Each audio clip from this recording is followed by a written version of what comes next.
চাইতেছেন তো আগে খাওয়া দাওয়া করেন, তারপরে সাথে একটু কথাবার্তা বললে নিয়ে যায়।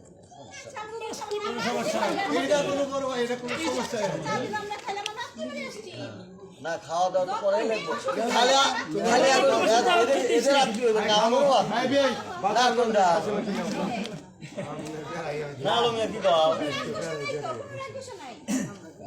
খালি অকিনিয়া যাবে না জামাই দোহাতে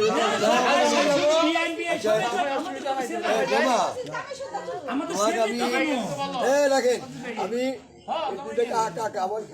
একটু কাকা আর বাচ্চা আসানি ভাই বলতেছি বৌমা ফিরে আমি কিন্তু কথাটা পাল্টা জিজ্ঞাসা করতেছি।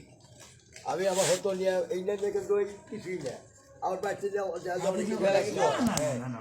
আমার কথা শুনে প্যাস খেয়ে দেয় না। ঠিক আছে আপনার কথা ঠিক আছে, আমার কথা বুঝতেছেন। আমি বৌমাকে ফের বলবো,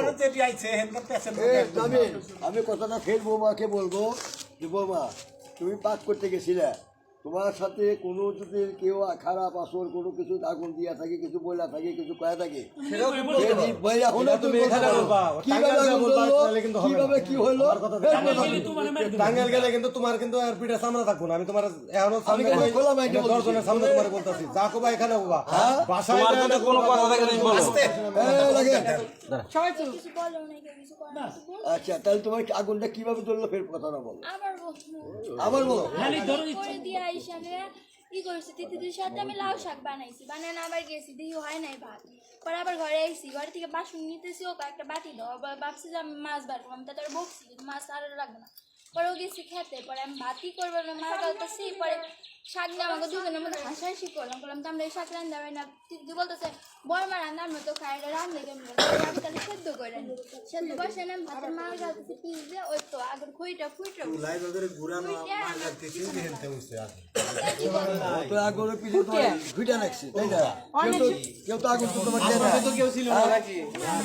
তোমার স্বামী কি কোনো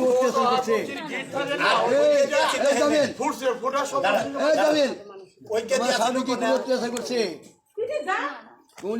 তোমার কোনো কষ্ট বা কিছু করছে সেটা তুমি বললে কেউ যদি তোমার শাশুড়ি তোমার যদি কেউ যদি কিছু তুমি বলো বলতে পারবে। আমি কিন্তু কথা তোমার কোনো কথা থাকলে